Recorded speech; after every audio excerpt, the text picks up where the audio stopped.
बच्चों, आप सभी का पुनः हमारे चैनल आइडियल एडु क्लासेस में स्वागत है। बच्चों, आज हम आपके लिए 8th ग्रेड अभ्यास पुस्तिका के अंतर्गत विषय सामाजिक विज्ञान लेके आए हैं, जो कक्षा 8वीं के लिए है। और विषय सामाजिक विज्ञान में आज आपको अध्याय 8 बताएंगे। और इस 8th ग्रेड अभ्यास पुस्तिका को मध्य प्रदेश राज्य शिक्षा केंद्र भोपाल द्वारा वर्ष 2023-24 के लिए बनाया गया है। और यह 8th ग्रेड अभ्यास पुस्तिका से ही आपकी वार्षिक परीक्षा, तिमाही परीक्षा और अर्धवार्षिक परीक्षा, जितनी परीक्षा होने वाली हैं, इसी 8th ग्रेड अभ्यास पुस्तिका से प्रश्न पूछे जाएंगे। तो चलिए, आज किस पाठ का अध्ययन करेंगे? पाठ 8। इसके पहले 1 से 7 तक पाठ जो थे या अध्याय जो थे आपके, इन अध्यायों का वीडियो हमने बना के डाल चुके हैं। आप हमारे चैनल आइडियल देव क्लासेस की प्लेलिस्ट में जाके देख सकते हैं। तो चलिए देखते हैं अध्याय 8। अध्याय 8 क्या कह रहा है? राष्ट्रीय आंदोलन का संगठन 1870 के दशक से 1947 तक। तो इसके प्रश्न दिए हुए हैं। प्रश्न 1 से लेकर 14 प्रश्न तक दिए रहते हैं। अब इन प्रश्नों का हम अध्ययन करेंगे। तो इन प्रश्नों को हल करने के लिए हमें सबसे पहले क्या करना चाहिए? सबसे पहले हमें जो हमारी पाठ्य पुस्तक मिली है, हमारा अतीत, उस पाठ्य पुस्तक के अध्याय 8 का अध्ययन कीजिए। पूरे पाठ को पढ़िए, समझिए। उसके बाद जो ये आपकी 8th ग्रेड अभ्यास पुस्तिका दी गई है, इस 8th ग्रेड अभ्यास पुस्तिका के प्रश्नों को हल कीजिए। तो चलिए देखते हैं। हमने इन प्रश्नों को हल करके आपको बताया है। प्रश्न 1 क्या कह रहा है? Poverty and un British rule in India पुस्तक के लेखक थे। इसके 4 ऑप्शन दिए। ए नंबर राजा Ram Mohan Roy, B number Dadabhai Naoroji, सी नंबर फिरोज शाह मेहता और डी नंबर बाल गंगाधर तिलक। तो प्रश्न क्या था आपका? Poverty and un British rule in India पुस्तक के लेखक थे। और आप इस प्रश्न के उत्तर को आपके हमारे अतीत भाग 3 पाठ्य पुस्तक के पृष्ठ क्रमांक 93 से उत्तर खोज सकते हैं और देख सकते हैं। तो देखिए इसका उत्तर क्या होगा, सोचिए, बताइए। चलिए, इसका उत्तर हो जाएगा आपका B number Dadabhai Naoroji. Poverty of and unBritish rule in India पुस्तक के लेखक कौन है? दादा भाई नौरोजी। नेक्स्ट अगला प्रश्न है प्रश्न नंबर 2। प्रश्न नंबर 2 क्या कह रहा है? केसरी समाचार पत्र के संपादक थे। तो इसके 4 ऑप्शन दिए। ए number Lala Lajpat Rai, B number बाल गंगाधर तिलक, सी नंबर दादा भाई नौरोजी और डी नंबर सुभाष चंद्र बोस। तो इसका सही आंसर क्या होगा, सोचिए आप। तो इसका सही आंसर आ जाएगा आपका बी नंबर बाल गंगाधर तिलक। इसका कौन सा आंसर सही होगा? बी नंबर बाल गंगाधर तिलक केसरी समाचार पत्र के संपादक थे। नेक्स्ट क्वेश्चन है आपका क्वेश्चन नंबर 3। वन सत्याग्रह किस क्षेत्र से संबंधित था? A number Andhra Pradesh, B number Gujarat, C number Punjab और डी नंबर उत्तर प्रदेश। तो इसका सही आंसर क्या होगा? तो इसका सही आंसर आपका आ जाएगा बी नंबर गुजरात। तो इसका भी बी नंबर का ऑप्शन सही है। नेक्स्ट अगला प्रश्न है प्रश्न नंबर 4। आज़ाद हिंद फौज का गठन किया गया था। किसके द्वारा किया गया था? 4 ऑप्शन दिए। 4 ऑप्शन में से आपको बताना है। ए नंबर बी के दत्त, बी नंबर रास बिहारी घोष, सी नंबर सुभाष चंद्र बोस और डी नंबर लखन नायक। तो 4 ऑप्शन में सही आंसर क्या होगा, बताइए। तो इसका सही आंसर आ जाएगा सी नंबर सुभाष चंद्र बोस। सुभाष चंद्र बोस ने क्या किया था? आज़ाद हिंद फौज का गठन किया। नेक्स्ट क्वेश्चन है क्वेश्चन नंबर 5। अब यहाँ से आपके अति लघु उत्तरीय प्रश्न शुरू हो जाते हैं। क्या कह रहा है? प्रांतीय स्वायत्तता से क्या आशय है? प्रश्न क्या है आपका? प्रांतीय स्वायत्तता से क्या आशय है? तो इसका उत्तर हो जाएगा संघ के भीतर रहने वाले प्रांतों को तुलनात्मक रूप से स्वतंत्र निर्णय लेने की क्षमता देना प्रांतीय स्वायत्तता कहलाता है। क्या हो गया प्रश्न नंबर 5 का उत्तर? संघ के भीतर रहते प्रांतों को तुलनात्मक रूप से स्वतंत्र निर्णय लेने की क्षमता देना क्या कहलाता है? प्रांतीय स्वायत्तता कहलाता है। इस प्रकार आपका प्रश्न नंबर 5 यहाँ कंप्लीट होता है। नेक्स्ट अगला प्रश्न आता है आपका प्रश्न नंबर 6। प्रश्न नंबर 6 क्या कह रहा है? बंगाल का विभाजन कब और किसने किया था? तो चलिए इसका उत्तर देखते हैं। सन 1905 में वायसराय लॉर्ड कर्जन ने बंगाल का विभाजन किया था। बंगाल का विभाजन किसने किया था और कब किया था? तो सन 1905 में वायसराय लॉर्ड कर्जन ने बंगाल का विभाजन किया। कब किया था? 1905 में। और किसने किया था? वायसराय लॉर्ड कर्जन ने। विभाजन का कारण प्रशासनिक सुविधा बताया गया। और जो विभाजन का कारण था वो क्या था? प्रशासनिक सुविधाएं बताया गया। बंगाल विभाजन के पीछे अंग्रेजों की मंशा बंगाली राजनेताओं के प्रभाव पर अंकुश लगाना था। इस प्रकार बच्चों आपका ये प्रश्न नंबर 6 यहाँ पे कंप्लीट होता है। नेक्स्ट अगला प्रश्न आएगा आपका प्रश्न नंबर 7। प्रश्न नंबर 7 क्या कह रहा है? साइमन कमीशन का भारतीयों द्वारा विरोध क्यों किया गया? प्रश्न नंबर 7 में क्या कहा है? साइमन कमीशन का भारतीयों द्वारा विरोध क्यों किया गया? तो आप उत्तर में बताएंगे। 1927 में इंग्लैंड में बैठी ब्रिटिश सरकार ने लॉर्ड साइमन की अगुवाई में एक आयोग भारत भेजा। इस आयोग को भारत के राजनीतिक भविष्य का फैसला करना था। इस आयोग में कोई भारतीय प्रतिनिधि नहीं था। इस वजह से भारत में भारी असंतोष पैदा हुआ और भारतीयों ने इसका विरोध किया। तो इस प्रकार आप बता सकते हैं। प्रश्न नंबर 7 जो था आपका, साइमन कमीशन का भारतीयों द्वारा विरोध क्यों किया गया, तो आप बता सकते हैं।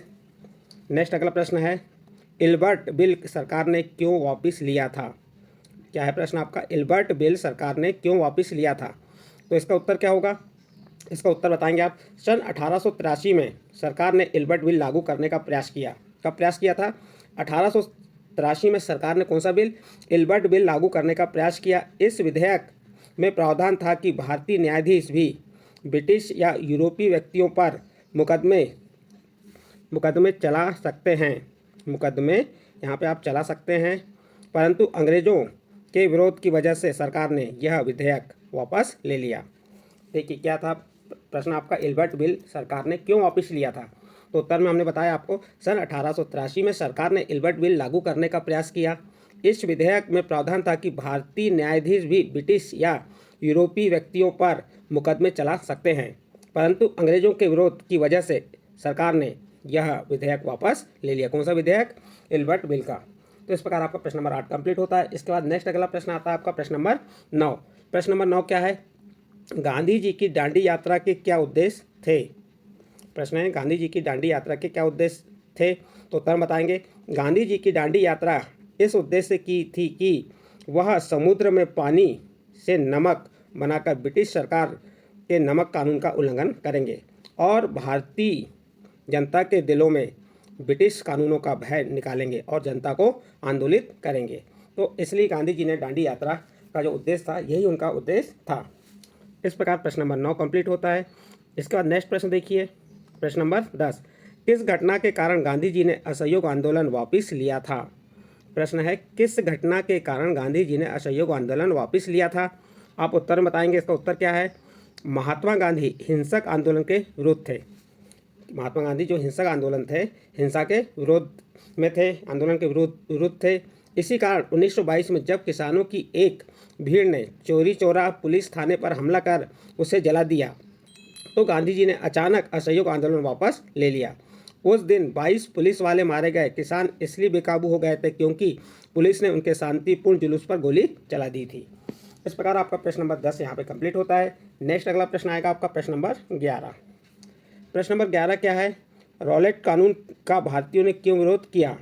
प्रश्न क्या है, रॉलेट कानून का भारतीयों ने क्यों विरोध किया। तो आप उत्तर बताएंगे। उत्तर क्या है, यह कानून, कौन सा कानून, रॉलेट कानून अभिव्यक्ति की स्वतंत्रता जैसी मूलभूत अधिकारों पर अंकुश लगाने और पुलिस को और ज़्यादा अधिकार देने के लिए लागू किया गया था। भारतीयों का मानना था कि सरकार के पास लोगों की बुनियादी स्वतंत्रताओं पर अंकुश लगाने का कोई अधिकार नहीं है, इसलिए भारतीयों ने रॉलेट कानून का विरोध किया। इस प्रकार बच्चों आपका प्रश्न नंबर 11 का उत्तर यहाँ पे कंप्लीट होता है। इसके बाद नेक्स्ट अगला प्रश्न आता है प्रश्न नंबर 12। प्रश्न नंबर 12 क्या कह रहा है, असहयोग आंदोलन में लोगों द्वारा किन वस्तुओं या कार्यों का बहिष्कार किया गया। तो आप उत्तर में क्या बताएंगे, असहयोग आंदोलन में लोगों द्वारा विदेशी कपड़े की होली जलाई गई, साथ ही उन्होंने अंग्रेजों द्वारा प्रदान की गई उपाधियों व विधानमंडलों का बहिष्कार किया। इसके द्वारा असहयोग आंदोलन में लोगों ने किन वस्तुओं का, जो विदेशी कपड़े थे उसकी होली जलाई, और किन कार्यों का, जो अंग्रेजों द्वारा उपाधि दी गई थी विधानमंडलों का, इनने क्या किया, बहिष्कार किया। इस प्रकार आपका प्रश्न नंबर 17 कंप्लीट होता है। नेक्स्ट अगला प्रश्न आता है आपका प्रश्न नंबर 13। प्रश्न नंबर 13 क्या है, बंगाल विभाजन क्यों किया गया एवं इसके क्या परिणाम हुए। तो आप उत्तर में बताएंगे, बंगाल विभाजन का मुख्य उद्देश्य बंगाली राजनेताओं के प्रभाव पर अंकुश लगाना। बंगाल विभाजन का मुख्य उद्देश्य क्या था, बंगाली राजनेताओं के प्रभाव पर अंकुश लगाना, वह बंगाल की जनता को बांटना था। इसके कारण लोगों में गुस्से की लहर फैल गई जिसने स्वदेशी आंदोलन का रूप ले लिया। इस प्रकार आपका प्रश्न नंबर 13 कंप्लीट होता है। और इस अध्याय का अंतिम प्रश्न है प्रश्न नंबर 14, कांग्रेस की आरंभिक मांगें क्या थीं। तो आप उत्तर बता देंगे। आप बताएंगे, कांग्रेस की आरंभिक मांगें निम्न थीं। नंबर 1 मांग क्या थी उनकी, केंद्रीय और प्रांतीय विधान परिषद में विस्तार किया जाए। कांग्रेस की आरंभिक मांग में पहली मांग क्या थी, केंद्रीय और प्रांतीय विधान परिषद में विस्तार किया जाए। दूसरी मांग क्या हो गई, सिविल सेवा के लिए लंदन के साथ साथ भारत में भी परीक्षा आयोजित की जाए। दूसरी मांग क्या थी उनकी, सिविल सेवा के लिए लंदन के साथ साथ, जो लंदन में हो रही थी सिविल सेवा की परीक्षा या आयोजित हो रही थी, उसका भारत में भी उस परीक्षा को आयोजित की जाए। और तीसरा, उच्च सरकारी नौकरियों में भारतीयों को भी पूरे अवसर दिए जाएं। और चौथी मांग क्या है, अंग्रेज सरकार के भारी सैनिक खर्च में कमी की जाए। जो अंग्रेज सरकार के भारी सैनिक खर्च यानी सैनिकों पर जो भारी खर्च किया जा रहा था उसमें क्या की जाए, कमी की जाए। इस प्रकार बच्चों आपका प्रश्न नंबर 14 यहाँ पे कंप्लीट होता है। और इस प्रश्न के साथ आपका अध्याय को क्या था आपका, राष्ट्रीय आंदोलन का संगठन 1857 के दशक से 1947 तक, यह अध्याय यहाँ पे आपका कंप्लीट होता है। यदि ये अध्याय के आपको प्रश्न उत्तर समझ आए हों तो आप हमारे चैनल आइडियल देव क्लासेस को सब्सक्राइब कीजिए, लाइक कीजिए एवं अन्य ग्रुप में शेयर जरूर कीजिए।